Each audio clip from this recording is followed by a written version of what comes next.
안녕하세요. 저는 인프런 대표 이영주입니다. 얼마 전에 학생분들 앞에서 발표할 기회가 있었는데, 사실 제가 무대 공포증이 되게 심해서 해주고 싶었던 이야기를 잘 못했었어요. 그래서 이 영상을 만들고 있습니다. 개발자나 IT 서비스, 그리고 그 스타트업들에 대해서 학생분들 관심이 많아지는데, 이게 정작 경험이 공유되는 이야기는 많지 않은 것 같아요. 그래서 그 회사 성과나 우리가 얼마나 클 거다, 이런 그 회사적인 자랑보다는 그동안에 그 한 사람의 대표로서 그리고 개발자로서 완전히 생초보였었는데 어떻게 서비스를 이끌어 왔나랑 하고 이제 그동안 그 느낀 점에 대해서 한번 이야기를 해보려고 해요. 일단 저는 이영주라는 사람이고요.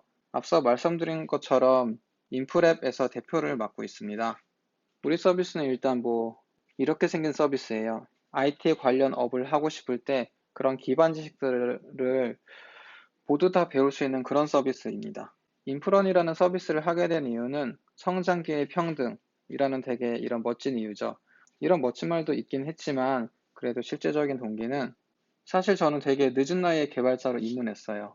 31살 때부터 개발 공부를 시작을 했었으니까 사실 상당히 늦은 거였죠. 그러다 보니까 당연히 좋은 회사에 들어가지 못했고, 또 그러다 보니까 당연히 좋은 프로젝트나 좋은 선배님들을 만나기가 어려웠어요. 늦은 만큼 나는 더 빨리 성장하고 싶은데, 이제 그러지 못하니까 되게 좀 마음이 아프더라고요. 그래서 학원 같은 데서 무언가를 배우고 싶었는데, 학원은 둘 중 하나더라고요. 너무 비싸거나 아니면은 너무 비싸지 않더라도 시간을 정말 아깝게 만드는 그런 학원들이 거의 대부분이었어요.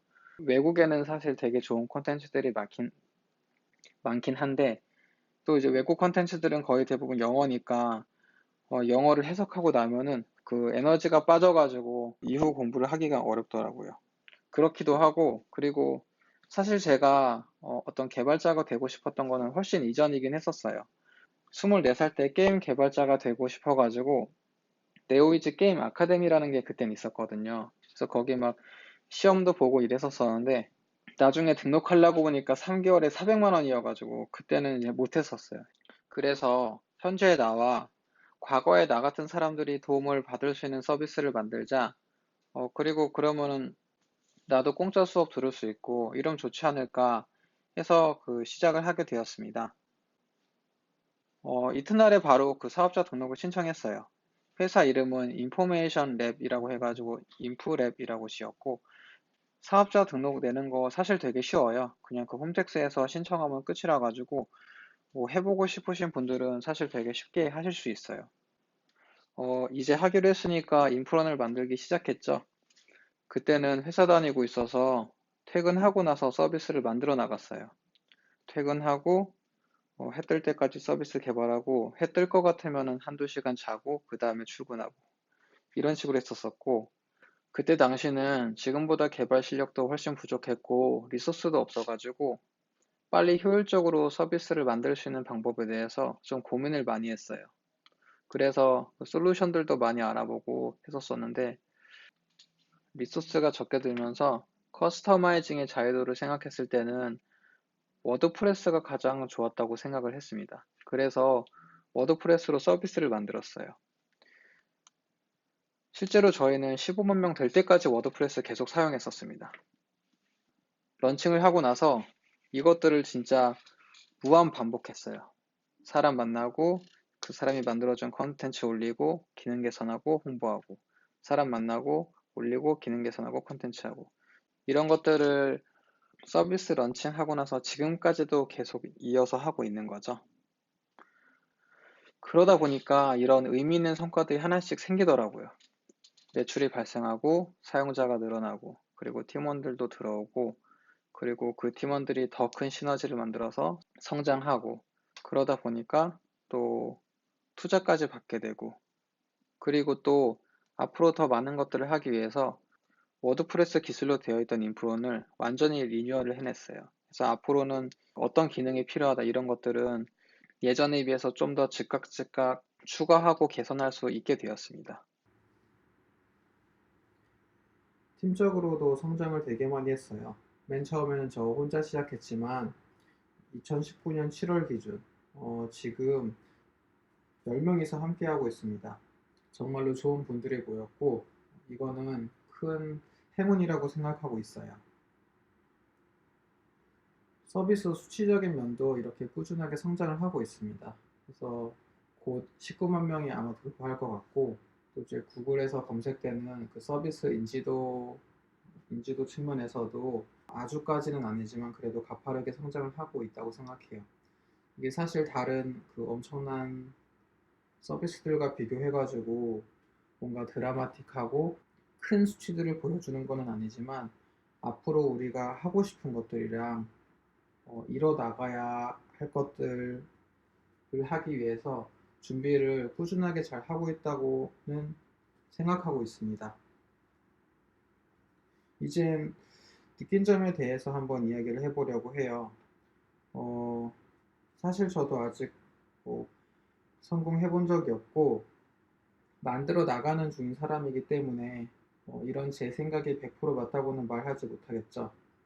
하지만 적어도 지금까지의 경험이랑 주변 팀들의 어떤 그 흥망성쇠들을 보면서 느낀 것들을 한번 공유해 보면은 학생들이나 앞으로 스타트업과 어떤 관계가 생길 만한 분들에게 그 생각할 거리가 되지 않을까 해서 이야기를 해보려고 합니다. 일단 저한테 팀 창업이 좋은지 1인 창업이 좋은지에 대해서 많은 분들이 물어보세요, 정말. 왜냐면은 제가 1인 창업으로 서비스를 랜딩시킨 그 흔치 않은 사례이기 때문에 이 부분에 대해서 좀 많이들 물어보시는데 사실 저는 팀 창업은 선택의 여지가 있는 건 아니라고 생각해요. 무조건 팀 창업을 해야 되는 것 같고 저는 1인 창업을 했던 이유는 뭐 선택의 여지가 정말로 전혀 없어서였었어요. 돈은 당연히 없었고 사실 뭐 그거는 지금도 없지만 그때 당시에는 저는 IT 업계에서 완전한 이방인이었었고 또 이제 누군가를 설득할 만한 그런 실력이나 커리어도 없었어요. 내가 원하는 좋은 팀을 만들고 싶은데 혹은 내가 인정할 수 있는 되게 좋은 사람들과 어떤 무언가를 하고 싶은데 그런 사람을 알지도 못했고 또 알 수 있는 그런 기회도 없었어요. 그래서 정말 어쩔 수 없이 1인 창업을 했던 거고 할 수만 있다면 저는 당연히 팀 창업을 해야 된다고 생각을 합니다. 좋은 팀이 구성된다면 사실 더 좋은 서비스를 만들 수 있으면서도 시간을 압축시킬 수가 있어요. 그 스타트업에서는 그 시간을 압축시킨다는 거는 여러 가지 큰 의미가 있는 거거든요. 시간을 압축시킬 수 있기 때문에 많은 도전을 할 수 있고 그것들을 뭐 실패하더라도 또 다른 도전을 많이 더 할 수 있어요. 이건 사실 일반적으로 얘기하는 그런 그 스타트업 방법론이랑도 어느 정도 일맥상통하죠. 그래서 그런 것들을 하려면은 어쩌든 기본적으로 팀 창업은 선택이 아닌 무조건적인 필수라고 생각을 합니다. 팀을 만드는 이유는 저는 그냥 노동력을 올리기 위해서 이거는 아닌 것 같아요. 내가 모자란 부분을 메꾸기 위해서 저는 팀이 중요하다고 생각하는데 구성에 대해서는 완벽한 사람은 세상에 없으니까 서로의 구멍을 잘 메꿀 수 있는 사람이 필요한 것 같아요. 근데 그러기 위해서는 나 스스로를 잘 알아야겠죠. 내가 어떤 사람이고 어떤 면에서 장점과 단점을 가지고 있는지 그리고 똑같이 내 동료가 될 사람에 대해서 어떤 사람인지 그 사람이 어떤 장점을 갖고 있고 어떤 단점을 갖고 있고 인간적으로는 어떤 성격의 사람인지 이런 것들을 되게 잘 알아야 된다고 생각해요. 그래가지고 저는 이거는 조금 주관적인 관점일 수도 있는데 이런 이유로 초기 팀원은 인간적으로도 서로를 잘 알고 있으면 더 좋다고 생각을 하고 있어요. 이게 진짜 중요한 것 같은데 그 팀의 서비스의 근간을 이루는 기술에 대해서 이해하고 있는 사람이 적어도 한 명은 무조건 있어야 된다고 생각해요. 만약에 그런 사람이 없게 되면은 서비스를 외부에서 만들게 되거든요. 외부 힘을 빌려서 많이 서비스를 개발하는데 이렇게 되면 생각보다 문제가 진짜 많이 발생해요. 실제로 원하는 서비스가 안 만들어질 뿐만이 아니라 완성까지 가는 경우도 정말로 적어요. 내부에 어떤 기술을 이해하는 사람이 없어가지고 서비스 제작을 하다가 소리 소문 없이 사라지는 회사들을 꽤 많이 봤어요. 팀을 구성할 때 적어도 한 명 이상은 엔지니어가 무조건 있어야 되지 않나 생각을 합니다. 그리고 기술적으로는 사실 특별한 얘기는 없어요. 그냥 일반적으로 하는 말들이죠. 초기에는 기술적으로 완벽할 필요가 없다고 생각해요. 이 기술적으로 완벽할 필요가 없다는 건 서비스의 핵심 기능 하나만 제대로 전달하면은 다른 것들은 좀 놔줘도 된다는 의미예요. 초기 창업팀들이 이 부분을 놓치고 맨 처음부터 완벽한 서비스를 만들려다가 프로덕트를 내놓지도 못하고 끝나는 경우가 진짜로 많고, 또 완성했다고 하더라도 서비스를 개발하느라 에너지를 너무 많이 써서 운영이나 마케팅 같은 걸 못하고 비실대다가 없어지는 경우도 진짜 많더라고요. 그래서 맨 처음에는 원시적인 형태로 빨리 만들고, 사용자가 어떤 원하는 부분이 있으면 그때그때 메꿔나가는 게 좋다고 생각을 합니다. 그리고 요즘에는 특히 좀 어, 뭔가 이제 그 어설픔을 보완해주는 여러 가지 또 서비스들이 많아요. 그래서 그런 것들을 쓸 수 있으니까 맨 처음부터 완벽한 그런 서비스를 만들 필요는 없는 것 같아요. 그리고 이거는 좀 개발자적인 관점인데, 스타트업하고 초기 팀의 개발자들은 아름다운 코드를 엄청 논리적으로 잘 짜는 거 역시 중요하지만, 내가 만들 서비스, 내가 몸담고 있는 그 회사가 앞으로 할 서비스에 대해서 완벽하게 이해하고 있는 게 좋아요. 이게 그 서비스 로직을 완벽하게 이해하고 있으면은 의사소통도 훨씬 쉽게 되고, 지금 만들어 놓은 거를 나중에 뜯어 고칠 확률이 적어져요. 창업자적인 관점에서 느낀 것들은, 이게 사업이라는 게 생각보다 훨씬 힘들더라고요. 여러 가지 의미에서. 그래서 내가 즐길 수 있고, 또 나라는 사람 자체한테도 의미를 가지는 주제를 잡아야 된다고 생각해요.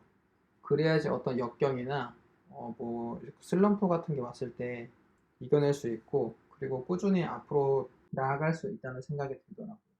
그리고 초기 회사의 문화나 성격은 그 창업자들의 생각이 그대로 반영이 되기 때문에 스스로의 장단점을 잘 알아야 돼요. 팀원들의 장점들을 잘 녹여내야지 좋은 회사가 될 테니까 당연한 거겠죠. 어쨌든 스스로를 잘 아는 거는 언제나 중요한 것 같아요. 많이들 사업을 그 운칠기삼이라고들 이야기하는데 우리한테 맞춰서 해석해 보면은 저는 정말 맞는 것 같아요. 저는 그 운은 사람이고 기는 정신줄이라고 많이 생각을 하는데 그 어떤 기회나 성장을 만드는 거는 어쨌든 간에 결국에는 사람이더라고요.